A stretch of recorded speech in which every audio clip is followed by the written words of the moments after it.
दिया। सभी जाति धर्मों के लोगों ने मुझे वोट देकर और बड़ी बड़ी पार्टियां जिन पे बड़े बड़े नेता हैं, बड़े बड़े साधन हैं, उन बड़ी बड़ी पार्टियों पे भरोसा ना करके जिस तरह से नगीना के लोगों ने आशीर्वाद देकर, प्यार देकर मुझे वोट की ताकत से कामयाब बना के भेजा, उसी तरह से जिस तरह की मेहनत मैंने वहां देखी थी, मेरे भीम आर्मी के साथी, हमारे आजाद समाज पार्टी के नेता, उसी तरह के कार्यकर्ता मेहनत यहाँ इस मीरापुर विधानसभा में भी कर रहे हैं। मेरा विश्वास है जिस दिन चुनाव अनाउंस होगा और वोट पड़ेंगे और परिणाम आएगा, मैं संकल्पित हूं इस मिट्टी के आशीर्वाद से कि मीरापुर विधानसभा हम लोग कम से कम 20,000 वोटों से जीत के जाएंगे। इस बात का मुझे भरोसा। सम्मानित साथियों, चुनाव लड़ेंगे तो जाहिर ये सच है, लेकिन चुनाव लड़ाएगा उनको एक क्षेत्र, चुनाव लड़ाएंगे उनको पार्टी के संगठन के कार्यकर्ता और नेता। और इस मंच पर उपस्थित हमारी पार्टी के सभी सम्मानित नेताओं का भी मैं यहां पहुंचने पर धन्यवाद करता हूं। जो प्रभारी यहां लगाए गए हैं उनकी मेहनत का भी मैं धन्यवाद करता हूं। जितने साथी जो टिकट की दौड़ में थे और जो चाहते थे उन्हें मौका मिले, लेकिन उन्होंने जिस तरह की वफादारी पार्टी के साथ दिखाई है, मैं उनको संकल्प लेके कहता हूं कि आपके अधिकारों के साथ किसी भी तरह का नुकसान हम लोग नहीं होने देंगे। इस बात का भी मैं आप लोगों को वचन देता हूं। जाहिद भाई का चुनाव निर्णय इसी बात पे हुआ कि उनका ना कोई क्षेत्र में कोई विवाद है और ना ही अपवाद है।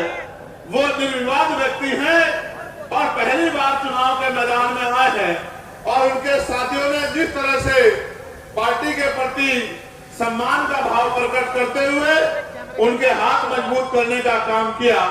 मैं भाई जाहिद से भी ये कहूंगा, उनके परिवार से भी ये कहूंगा कि उनको इन साथियों को साथ लेकर चलना है, इनकी बात को मजबूत करना है, इनकी बात को कभी कमजोर नहीं पड़ने देना है।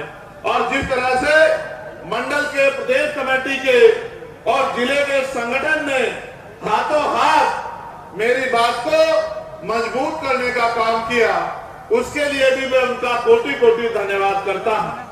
सम्मानित साथियों, मानव काशीराम साहब जिनका आज परिनिर्वाण दिवस है, उनके बहुत सारे लक्ष्य और सपने थे। लक्ष्य उन्होंने निर्धारण किए और लक्ष्य लगभग उन्होंने पूरे किए, लेकिन एक लक्ष्य उनका अधूरा रह गया।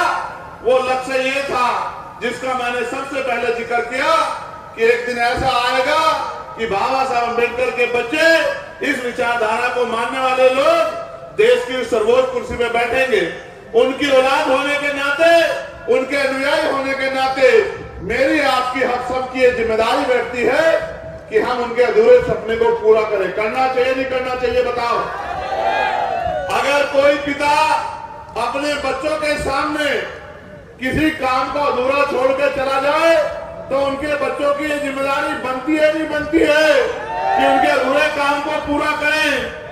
मुझे दोनों हाथ उठा के बताओ कि इस काम को पूरा करने में मेरी मदद करोगे नहीं करोगे? तो आप फिर मेरी बातों पे गौर करो।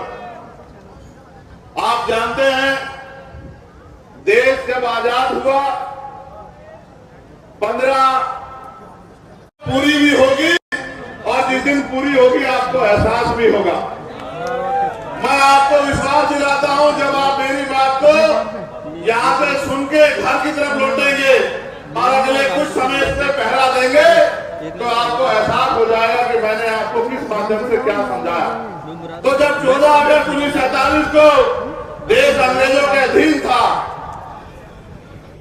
जिस व्यक्ति की जेब में 100 रुपए थे, 15 अगस्त को आजाद होने के बाद 16 अगस्त 1947 को उसकी जेब में 100 रुपए थे।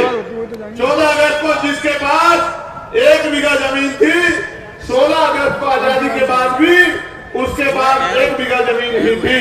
और 14 अगस्त को जो नौकरी पे नहीं था, आजादी के साथ नौकरी नहीं मिली, 16 तारीख को भी वो बेरोजगार ही था।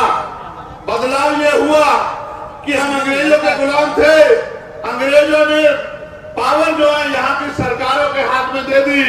अंतरिम सरकार पंडित जवाहरलाल नेहरू जी के नेतृत्व में बनी, लेकिन असली आजादी किसान का मेरे नौजवानों को तब मिली जब इस देश में 26 जनवरी 1950 को बाबा साहब अम्बेडकर का संविधान लागू हुआ।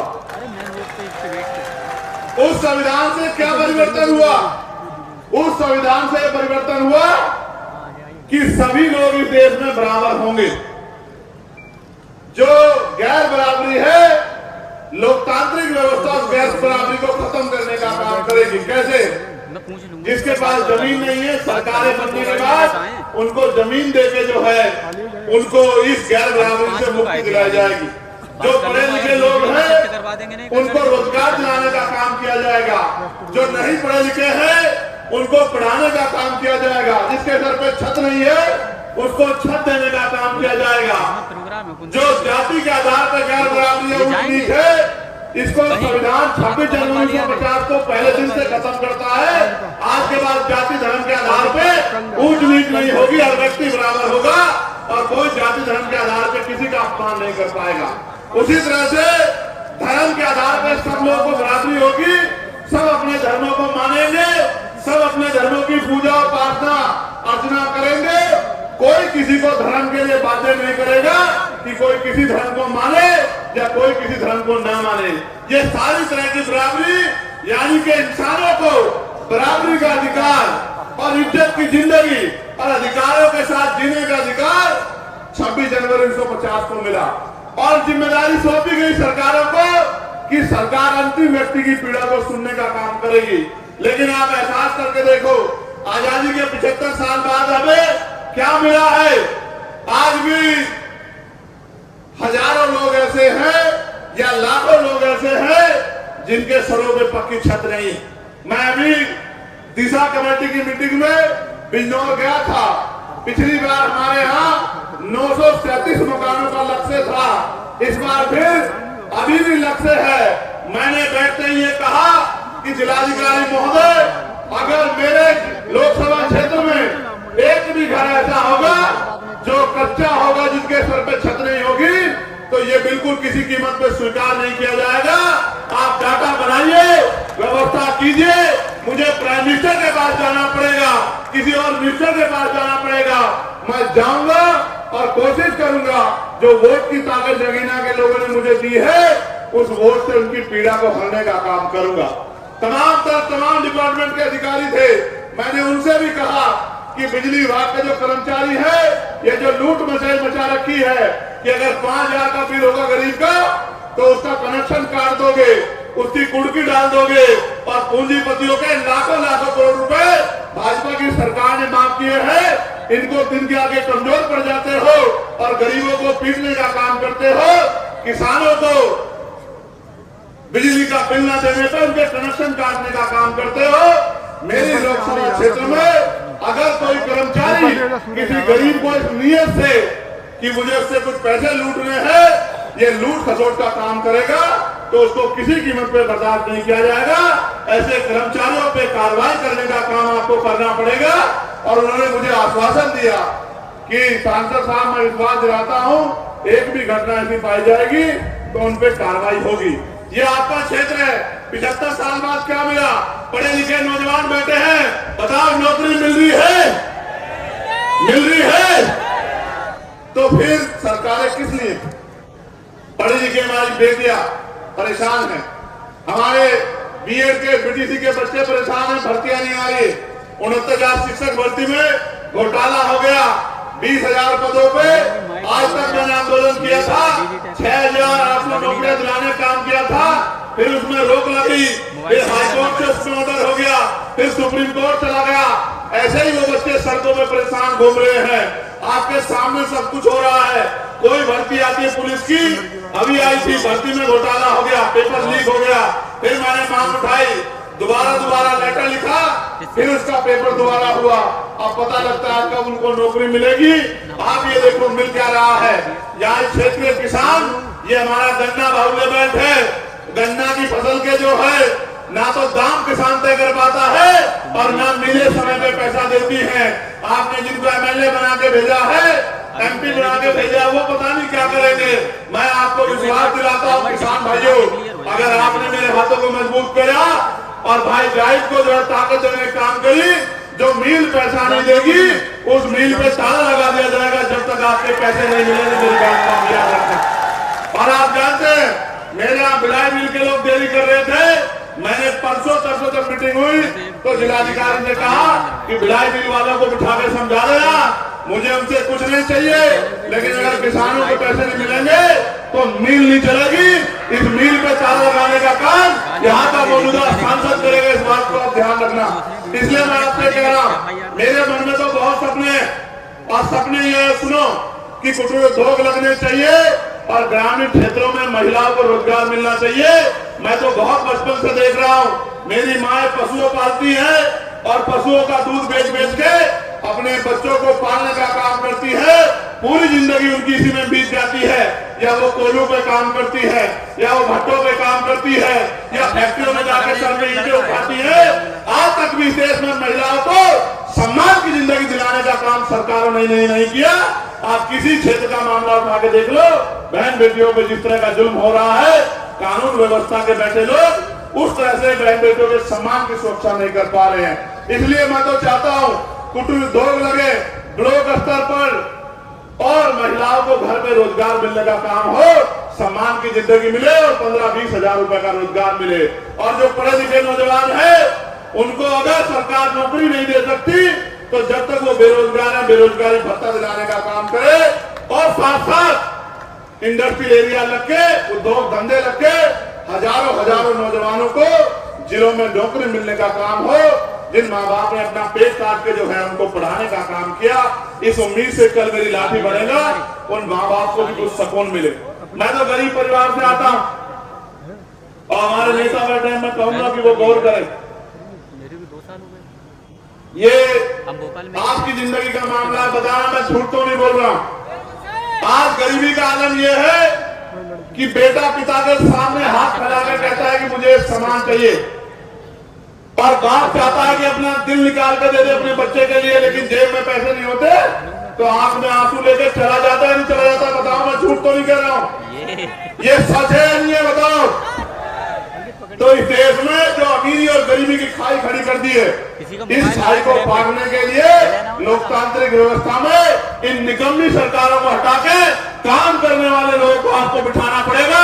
और जिस दिन काम करने वाले लोग आ गए, मैं लिख के देता हूँ कि किसी गरीब का हाथ फैलेगा नहीं, वो गरीब का इतना सक्षम होगा कि वो किसी दूसरे की मदद कर सके।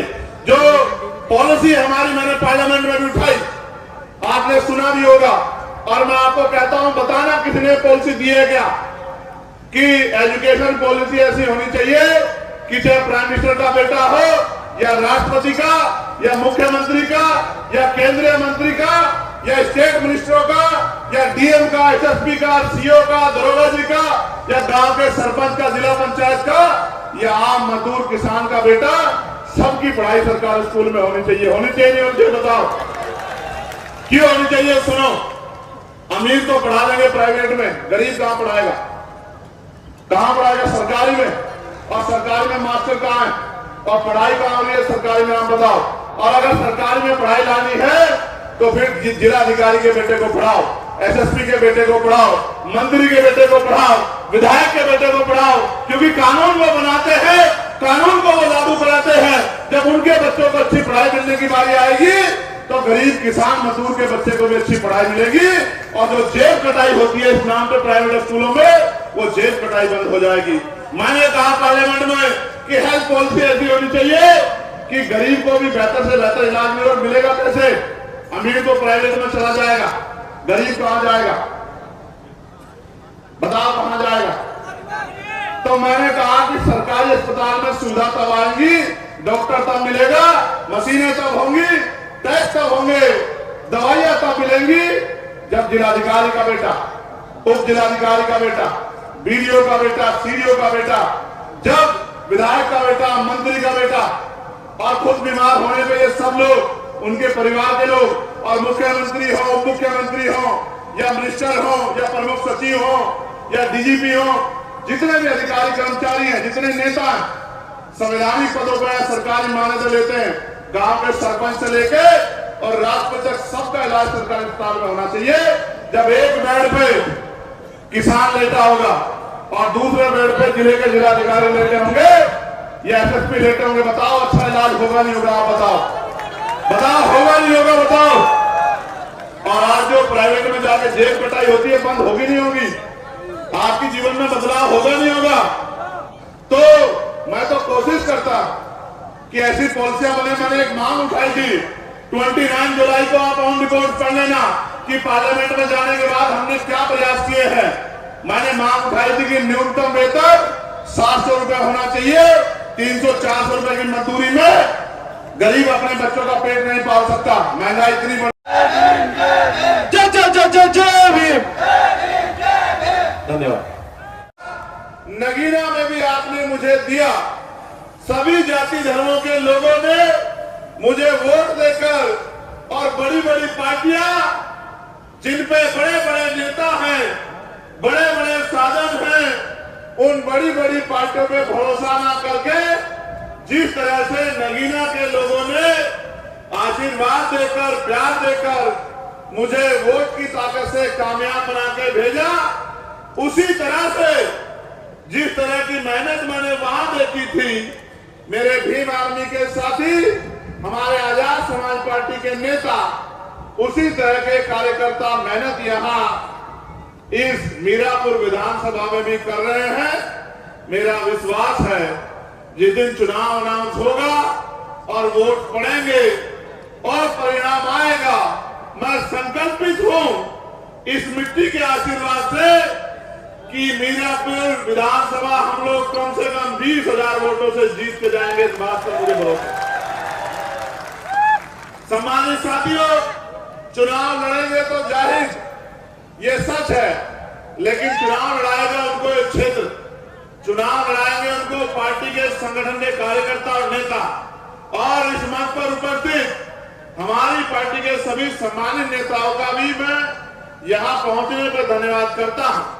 जो प्रभारी यहां लगाए गए हैं, उनकी मेहनत का भी मैं धन्यवाद करता हूं। जितने साथी जो टिकट की दौड़ में थे और जो चाहते थे उन्हें मौका मिले, लेकिन उन्होंने जिस तरह की वफादारी पार्टी के साथ दिखाई है, मैं उनको संकल्प लेके कहता हूं कि आपके अधिकारों के साथ किसी भी तरह का नुकसान हम लोग नहीं होने देंगे। इस बात का भी मैं आप लोगों को वचन देता हूं। जाहिद भाई का चुनाव निर्णय इसी बात पे हुआ कि उनका ना कोई क्षेत्र में कोई विवाद है और ना ही अपवाद है। वो निर्विवाद व्यक्ति हैं और पहली बार चुनाव के मैदान में आए हैं, और उनके साथियों ने जिस तरह से पार्टी के प्रति सम्मान का भाव प्रकट करते हुए उनके हाथ मजबूत करने का काम किया। मैं भाई जाहिद से भी ये कहूंगा, उनके परिवार से भी ये कहूंगा कि उनको इन साथियों को साथ लेकर चलना, इनकी बात को मजबूत करना है, इनकी बात को कभी कमजोर नहीं पड़ने देना है। और जिस तरह से मंडल के, प्रदेश कमेटी के और जिले के संगठन ने हाथों हाथ मेरी बात को मजबूत करने का काम किया, उसके लिए भी मैं उनका कोटि कोटि धन्यवाद करता हूं। सम्मानित साथियों, मानव काशीराम साहब जिनका आज परिनिर्वाण दिवस है, उनके बहुत सारे लक्ष्य और सपने थे। लक्ष्य उन्होंने निर्धारण किए और लक्ष्य लगभग उन्होंने पूरे किए, लेकिन एक लक्ष्य उनका अधूरा रह गया। वो लक्ष्य ये था जिसका मैंने सबसे पहले जिक्र किया कि एक दिन ऐसा आएगा कि बाबा साहब अम्बेडकर के बच्चे, इस विचारधारा को मानने वाले लोग देश की सर्वोच्च कुर्सी में बैठेंगे। उनकी औलाद होने के नाते, उनके अनुयायी होने के नाते मेरी आपकी हम सबकी ये जिम्मेदारी बैठती है कि हम उनके अधूरे सपने को पूरा करें। करना चाहिए नहीं करना चाहिए बताओ? अगर कोई पिता अपने बच्चों के सामने किसी काम को अधूरा छोड़कर चला जाए तो उनके बच्चों की ये जिम्मेदारी बनती है नहीं बनती है कि उनके अधूरे काम को पूरा करें। मुझे दोनों हाथ उठा के बताओ कि इस काम को पूरा करने में मेरी मदद करोगे नहीं करोगे? तो आओ फिर मेरी बातों पे गौर करो। आप जानते हैं देश जब आजाद हुआ 15 पूरी भी होगी और जिस दिन पूरी होगी आपको एहसास भी होगा। मैं आपको विश्वास दिलाता हूं जब आप मेरी बात को यहां से सुन के घर की तरफ लौटेंगे और अगले कुछ समय से पहरा देंगे तो आपको एहसास हो जाएगा कि मैंने आपको किस माध्यम से क्या समझाया। तो जब 14 अगस्त 1947 को देश अंग्रेजों के अधीन था, जिस व्यक्ति की जेब में 100 रुपए थे, 15 अगस्त को आजाद होने के बाद 16 अगस्त 1947 को उसकी जेब में 100 रुपए थे। 14 अगस्त को जिसके पास 1 बीघा जमीन थी, 16 अगस्त को आजादी के बाद भी उसके पास 1 बीघा जमीन ही थी। और 14 अगस्त को जो नौकरी पे नहीं था, आजादी के साथ नौकरी नहीं मिली, 16 तारीख को भी वो बेरोजगार ही था। बदलाव ये हुआ कि हम अंग्रेजों के गुलाम थे। अंग्रेजों ने पावर जो है यहाँ की सरकारों के हाथ में दे दी। अंतरिम सरकार पंडित जवाहरलाल नेहरू जी के नेतृत्व में बनी, लेकिन असली आजादी किसान का मेरे नौजवानों को तब मिली जब इस देश में 26 जनवरी 1950 को बाबा साहब अम्बेडकर का संविधान लागू हुआ। उस संविधान से क्या परिवर्तन हुआ? उस संविधान से परिवर्तन हुआ कि सभी लोग इस देश में बराबर होंगे। जो गैर बराबरी है, लोकतांत्रिक व्यवस्था उस गैर बराबरी को खत्म करने का काम करेगी। कैसे? जिसके पास जमीन नहीं है, सरकारें बनने के बाद उनको जमीन देके जो है उनको इस गैर बराबरी से मुक्ति दिलाई जाएगी।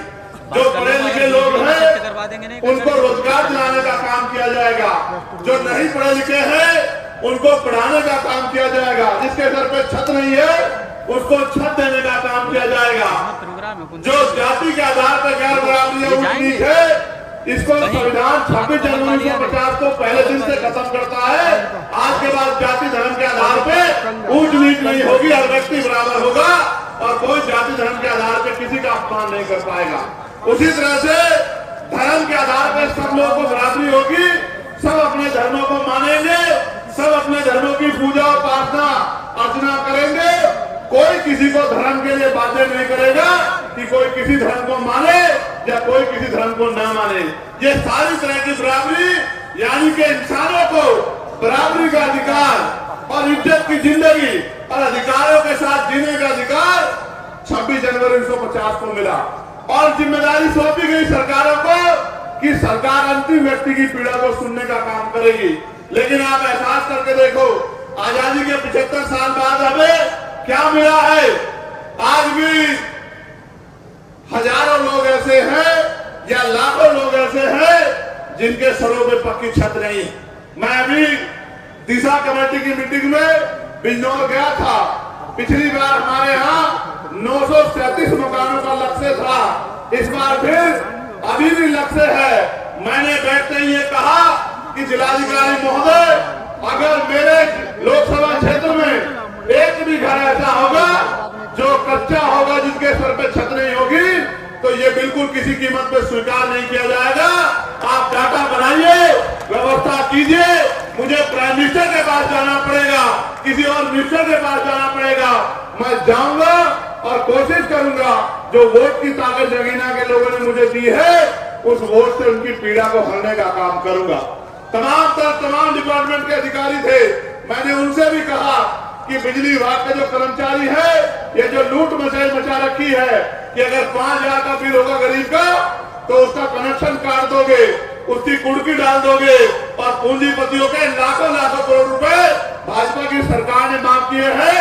इनको दिन के आगे कमजोर पड़ जाते हो और गरीबों को पीटने का काम करते हो। किसानों को बिजली का बिल न देने पर उनके कनेक्शन काटने का काम करते हो। मेरी लोकसभा क्षेत्र में अगर कोई कर्मचारी किसी गरीब को इस नियत से कि मुझे उससे कुछ पैसे लूटने हैं, ये लूट खसोट का काम करेगा तो उसको किसी कीमत पे बर्दाश्त नहीं किया जाएगा। ऐसे कर्मचारियों पे कार्रवाई करने का काम आपको करना पड़ेगा। और उन्होंने मुझे आश्वासन दिया कि सांसद साहब, मैं विश्वास दिलाता हूं एक भी घटना ऐसी पाई जाएगी तो उन पे कार्रवाई होगी। ये आपका क्षेत्र है। 75 साल बाद क्या मिला? पढ़े लिखे नौजवान बैठे हैं, बताओ नौकरी मिल रही है? मिल रही है?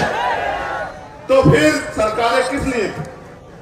पढ़ी लिखी हमारी बेटियां परेशान हैं, हमारे बीएड के बीटीसी के बच्चे परेशान हैं, भर्तियां नहीं आ रही। 69,000 शिक्षक भर्ती में घोटाला हो गया। 20,000 पदों पे आज तक मैंने आंदोलन किया था, 6,800 नौकरियां दिलाने का काम किया था, फिर उसमें रोक लगी, फिर हाईकोर्ट से उसमें ऑर्डर हो गया, फिर सुप्रीम कोर्ट चला गया। ऐसे ही वो बच्चे सड़कों में परेशान घूम रहे हैं। आपके सामने सब कुछ हो रहा है। कोई भर्ती आती है पुलिस की, अभी आई थी, भर्ती में घोटाला हो गया, पेपर लीक हो गया, फिर मैंने मांग उठाई, दोबारा लेटर लिखा, फिर उसका पेपर दोबारा हुआ। अब पता लगता है कब उनको नौकरी मिलेगी। आप ये देखो मिल क्या रहा है। यहाँ क्षेत्रीय किसान, ये हमारा गन्ना बाहुल्य बेल्ट है, गन्ना की फसल के जो है ना तो दाम किसान तय कर पाता है और ना मिले समय पे पैसा देती है। आपने जिनको एमएलए बना के भेजा है, एमपी बना के भेजा, वो पता नहीं क्या करेंगे। मैं आपको विश्वास दिलाता हूँ किसान भाइयों, अगर आपने मेरे हाथों को मजबूत किया और भाई गाइड को जो है ताकत देने का काम करी, जो मिल पैसा नहीं देगी उस मिल पे ताला लगा दिया जाएगा जब तक आपके पैसे नहीं मिलेंगे। मेरी बात को याद रखना। और आप जानते हैं मेरे यहाँ भिलाई मिल के लोग देरी कर रहे थे। मैंने परसों जब मीटिंग हुई तो जिलाधिकारी ने कहा कि भिलाई मिल वालों को बिठा के समझा देना, मुझे उनसे कुछ नहीं चाहिए, लेकिन अगर किसानों को पैसे नहीं मिलेंगे तो मिल नहीं चलेगी। इस मिल पे ताला लगाने का काम यहाँ का मौजूदा सांसद करेगा, इस बात को आप ध्यान रखना। इसलिए मैं आपसे कह रहा हूँ, मेरे मन में तो बहुत सपने, और सपने ये सुनो कि कुटीर उद्योग लगने चाहिए और ग्रामीण क्षेत्रों में महिलाओं को रोजगार मिलना चाहिए। मैं तो बहुत बचपन से देख रहा हूँ, मेरी माँ पशुओं पालती है और पशुओं का दूध बेच के अपने बच्चों को पालने का काम करती है। पूरी जिंदगी उनकी इसी में बीत जाती है, या वो कोयलों पे काम करती है, या वो भट्टों पे काम करती है, या फैक्ट्रियों में जाकर सर में ईंटें उठाती है। आज तक भी देश में महिलाओं को सम्मान की जिंदगी दिलाने का काम सरकारों ने नहीं किया। आप किसी क्षेत्र का मामला उठा के देख लो, बहन बेटियों पे जिस तरह का जुल्म हो रहा है, कानून व्यवस्था के बैठे लोग उस तरह से बहन बेटियों के सम्मान की सुरक्षा नहीं कर पा रहे हैं। इसलिए मैं तो चाहता हूँ कुटीर उद्योग लगे ब्लॉक स्तर पर और महिलाओं को घर में रोजगार मिलने का काम हो, सम्मान की जिंदगी मिले और 15-20 हजार रुपए का रोजगार मिले। और जो पढ़े लिखे नौजवान है उनको अगर सरकार नौकरी नहीं दे सकती तो जब तक वो बेरोजगार है बेरोजगारी भत्ता दिलाने का काम करे, और साथ साथ इंडस्ट्रियल एरिया लग के, उद्योग धंधे लग के हजारों नौजवानों को जिलों में नौकरी मिलने का काम हो। जिन माँ बाप ने अपना पेट काट के जो है उनको पढ़ाने का काम किया, इस उम्मीद से कल मेरी लाठी बढ़ेगा, उन माँ बाप को भी कुछ सुकून मिले। मैं तो गरीब परिवार से आता हूँ और हमारे नेता बैठे हैं, मैं कहूंगा कि वो गौर करें। ये आपकी जिंदगी का मामला है, बता रहा मैं झूठ तो नहीं बोल रहा हूँ। आज गरीबी का आलम यह है कि बेटा पिता के सामने हाथ फैलाकर कहता है कि मुझे सामान चाहिए, और बाप चाहता है कि अपना दिल निकाल कर दे दे अपने बच्चे के लिए, लेकिन जेब में पैसे नहीं होते तो आंख में आंसू लेकर चला जाता है, नहीं चला जाता? बताओ, मैं झूठ तो नहीं कह रहा हूँ, ये सच है या नहीं है? बताओ। तो इस देश में जो अमीरी और गरीबी की खाई खड़ी कर दी है, इस खाई को पाटने के लिए लोकतांत्रिक व्यवस्था में इन निकम्मी सरकारों को हटा के काम करने वाले लोगों को आपको बिठाना पड़ेगा। और जिस दिन काम करने वाले लोग आ गए, मैं लिख के देता हूँ कि किसी गरीब का हाथ फैलेगा नहीं, वो गरीब का हाथ इतना सक्षम होगा कि वो किसी दूसरे की मदद कर सके। जो पॉलिसी हमारी मैंने पार्लियामेंट में भी उठाई, आपने सुना भी होगा, और मैं आपको कहता हूं, बताना किसने पॉलिसी दी है क्या? कि एजुकेशन पॉलिसी ऐसी होनी चाहिए कि चाहे प्राइम मिनिस्टर का बेटा हो, या राष्ट्रपति का, या मुख्यमंत्री का, या केंद्रीय मंत्री का, या स्टेट मिनिस्टरों का, या डीएम का, एसएसपी का, सीओ का, दरोगा जी का, या गांव के सरपंच का, जिला पंचायत का, या आम मजदूर किसान का बेटा, सबकी पढ़ाई सरकारी स्कूल में होनी चाहिए। होनी चाहिए नहीं होनी चाहिए? बताओ क्यों होनी चाहिए? सुनो, अमीर तो पढ़ा देंगे प्राइवेट में, गरीब कहां पढ़ाएगा? कहां पढ़ाएगा? सरकारी में। और सरकारी में मास्टर कहां है? और पढ़ाई कहां हो रही है सरकारी में? आप बताओ।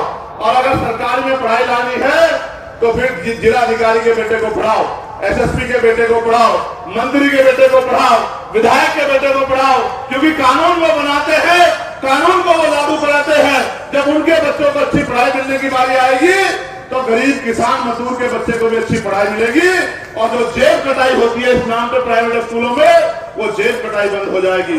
मैंने कहा पार्लियामेंट में कि हेल्थ पॉलिसी ऐसी होनी चाहिए कि गरीब को भी बेहतर से बेहतर इलाज मिलेगा। कैसे? अमीर तो प्राइवेट में चला जाएगा, गरीब कहां जाएगा?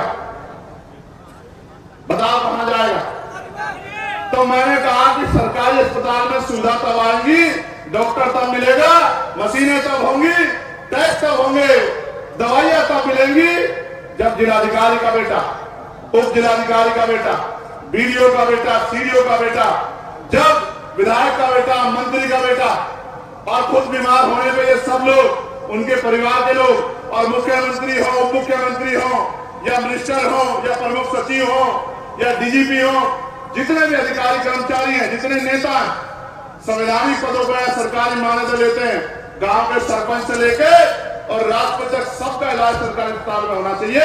जब एक बेड पे किसान लेटा होगा और दूसरे बेड पे जिले के जिलाधिकारी लेटे होंगे या एसएसपी लेटे होंगे, बताओ अच्छा इलाज होगा नहीं होगा? आप बताओ होगा नहीं होगा? बताओ।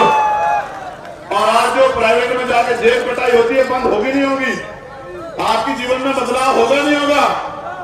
तो मैं तो कोशिश करता कि ऐसी पॉलिसियां बने। मैंने एक मांग उठाई थी 29 जुलाई को, आप ऑन रिकॉर्ड पढ़ लेना कि पार्लियामेंट में जाने के बाद हमने क्या प्रयास किए हैं। मैंने मांग उठाई थी कि न्यूनतम वेतन 700 रुपए होना चाहिए। 300-400 रुपए की मजदूरी में गरीब अपने बच्चों का पेट नहीं पाल सकता, महंगाई इतनी बढ़ गई है। तो सरकार को न्यूनतम मजदूरी